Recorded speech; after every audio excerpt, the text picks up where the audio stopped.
Marco, aí, ó.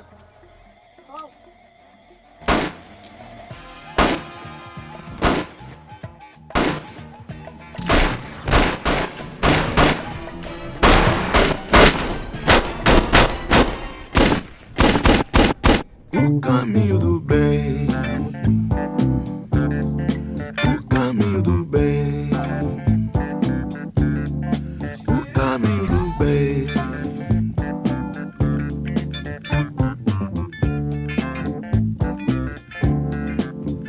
Já iniciou. Stop! It starts with Lil Zay and Benny.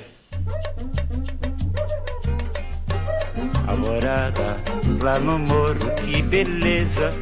Ninguém chora, não há tristeza. Ninguém sente de sabor. They grew up together in the city of God, which is not exactly the kind of place your mother says, maybe try that law degree instead of the film one. Nah, no it isn't.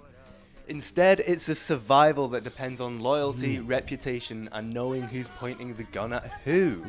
And that matters though, Exactly. because it means that Lil Dice and Benny don't just become criminals on their own. You know, their partnership forms inside their environment where relationships are already the main way people survive. Well said. Growing up there, you don't really get the option of stepping outside the system. You either belong to someone or you're vulnerable to everyone. That's right.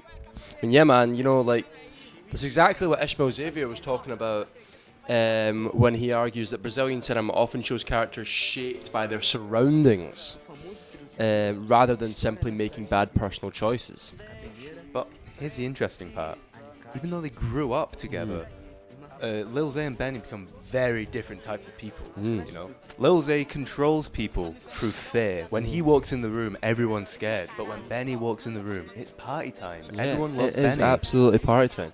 Together, they create a balance between intimidation and charisma that actually keeps the favela's criminal structure working. Which sounds strange, but in crime genre logic, stability is everything. See now, I say this is where Rick Altman's genre theory helps us. Which is... Okay, so Rick Altman discusses two approaches to genre study, semantic Okay. and syntactic. Okay. The semantic approach emphasizes the building blocks of the genre. What little explanatory power it has, it makes up for with its application to a broad range of films.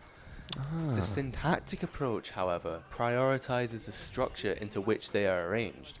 It's not as applicable to a wide range, but it's able to isolate the genre-specific meaning-bearing structures. Ah, right. So the semantic is all the kind of surface level stuff, the guns, the gangs, the drugs, the violence, the favela setting, all the things that visually tell you that this is a crime film in the city of God.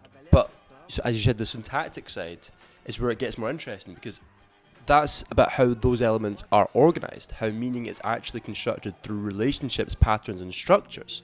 And what City of God does so well, it doesn't use them as part of the story, it uses them to structure the entire world. Exactly. Because when you really look at it, Lil Zay, on his own, isn't actually a stable leader. No, not at all. He's violent, impulsive, and completely driven by fear. The semantic elements being the guns, the power, the territory, are all there. But without Benny, they just don't form a system. So Benny isn't just a side character, or even just a friend. He's a syntactic function that organizes all of the violence into something that can actually operate. Yeah, he connects people. You know, he keeps people happy. You know, he's a motivator.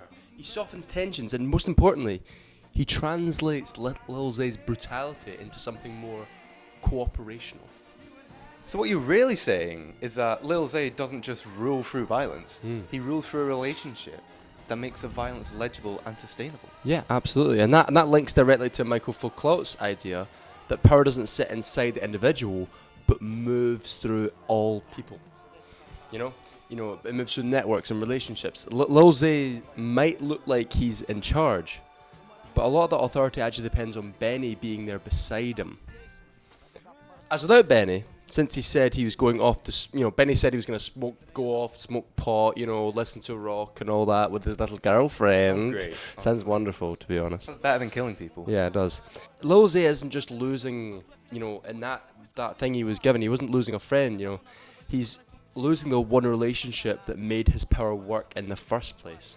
Yeah. And better yet, he is about to lose the only good relationship he's ever going to have in his whole life. Yeah, he is. Like, he's going to soon become the one thing the City of God wanted him to be. Wow.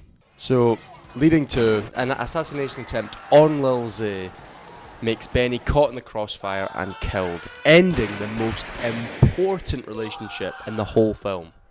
You're goddamn right.